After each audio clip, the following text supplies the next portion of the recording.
Hey guys, so I didn't film it, but I have already gone through the first step of writing down some things that I wish that a fan would say, and I have written myself a very cringy fan letter that I'm not going to read to you.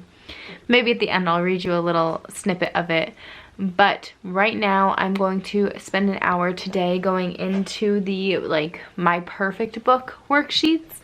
I will say that I'm skipping the worksheets on what my book is right now, which is a step that I was supposed to do before this one, because the book that is my book right now is just a hot freaking mess.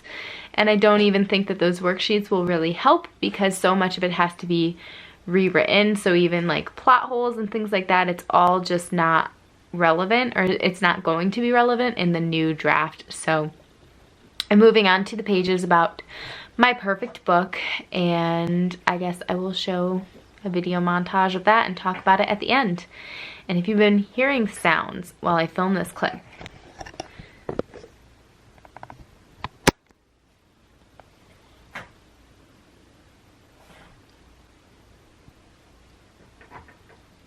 Posey, that's the culprit.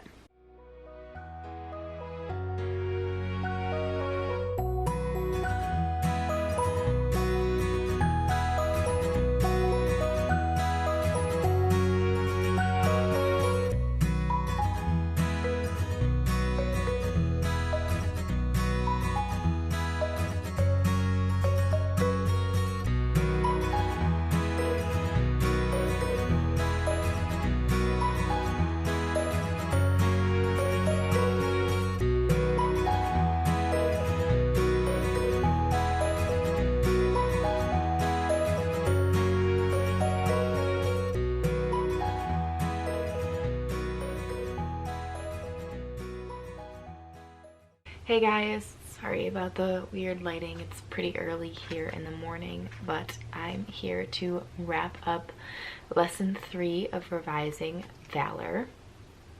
So lesson 3 consisted of thinking of your perfect book. There is a step to learning what your book is, but I didn't do that because I feel like I sort of know what it is. A, I sort of know what it is right now, and B, I know that it needs to be rewritten. So I didn't do the steps to figure out what my book is now, but the next steps is to write yourself a fan letter. I am not going to read you the cringy fan letter. I have my computer over here if you're wondering what I'm looking at, but I will tell you some of the things that I wanted to be mentioned if somebody ever sent me a fan letter, and that is that they loved Era, that they learned so much about Scandinavian culture, that the side characters were really compelling, and that there were a lot of quotable parts of the book, that they loved my language and how it sounded. So yeah, those are some things that I included in my fan letter that I would want people to love about my book. And then there were some worksheets. There was a honing setting worksheet, and I wrote down all of the settings that I have. I don't know that I went into detail as much as I could have. I think that I would want to go back to this after I have a firm outline, which is step 4, to do a new outline, and go back to the settings and just say, like, now I know which ones are important and which ones I really want to flesh out and give new life to in the story. So I think this is something that I will be going back to. The next worksheets are character honing, and I focused mainly on my main character, Era, which she was not the main character before. She was one of the main characters, but not like the main characters. That's a big change that I'm making going into this next draft.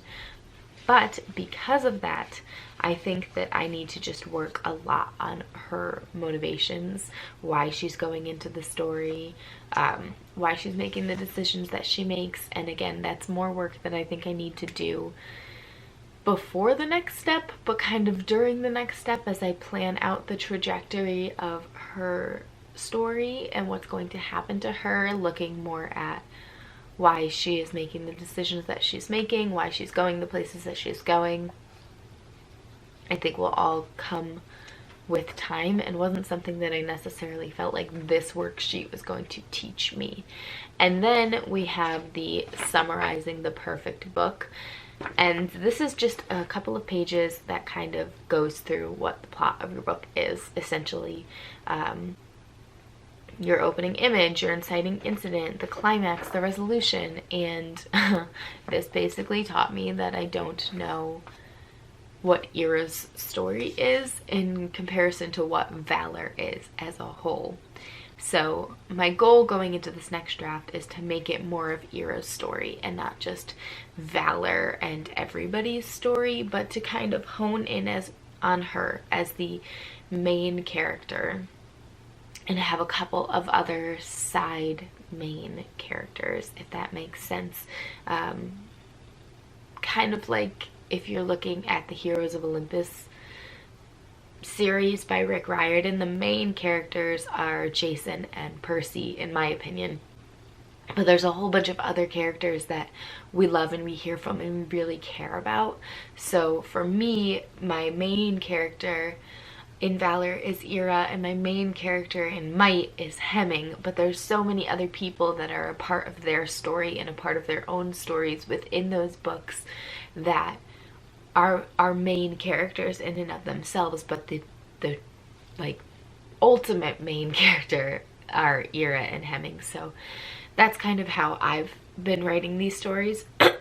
Sorry, my voice is so scratchy. Like I said, it really is. It's super early in the morning here, but it is a quiet time in my house for me to film, so I'm getting it done. Yeah, but I basically just realized that Ira needs to do more things. In the book as it stands now, she doesn't have a lot of agency.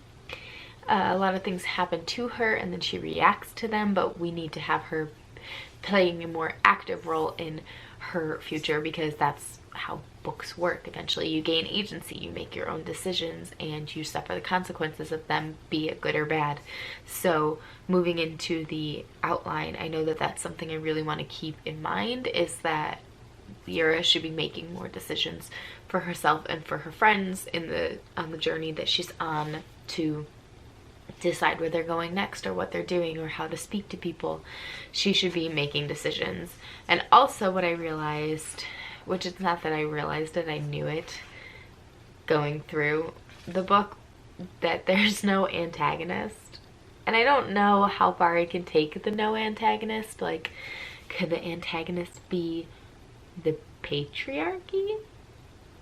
Could it be nature plus something? Could it be, I don't know. There's a whole bunch of things that the antagonist could be, because there's a bad guy, but they only meet him at the end, and they have a long journey to get to him where bad things happen, bad guys happen, but it's not the bad guy. Plus a big force that they're encountering is just nature in general, it being cold and snowy and rough weather, rough climate and terrain, that they have setbacks because of that. So is nature the antagonist? I don't know. I'll work it out in the new outline. But I did fill out all of these sheets. I feel like I do know where I want the book to go a lot better than I did before, so that's the whole point of this, is to kind of know where you're going. And I'm excited to move into step 4, which I will probably do next month, maybe, or it'll be in August, the beginning of August, because step 4 is creating a whole new outline, and it's probably going to take me a good minute to get it all done. But thank you guys so much for watching. I'm having a really fun time doing all of these revision vlogs and taking you step by step through this process, because Susan Dennard's revision process is not something that I have done before, so I'm experiencing it for the first time, and I like putting out these videos for you guys so that you guys can watch as I revise this, and I can go back and look back at these and remember what it was like when the book was in this stage, because hopefully the book won't be in this stage for too much longer. That's it. Let me know in the comments if you guys have trouble with who your antagonist is. I always have trouble creating an antagonist. Even in Might, there's not really an antagonist. Again, it's like nature plus maybe a bad guy, but mostly just nature, and it's always been a struggle point for me. So let me know in the comments if you have that same experience, or if you have like kick butt bad guys and you're really good at writing antagonists. I would love to know. If you like what you saw and you want to see more writing content from me, both writing and revising, it's not always editing stuff. If this is your first video here, I do a lot of vlogs of drafting my second book, Might, which I've been talking about. Please subscribe. I would love to have you here. I love sharing my story with you and talking to you guys in the comments. It makes me so happy. It literally makes my day. So if you have any interest in sticking around, hit that subscribe button down below, and I will see you guys in my next video. Thank you so much for watching. Bye.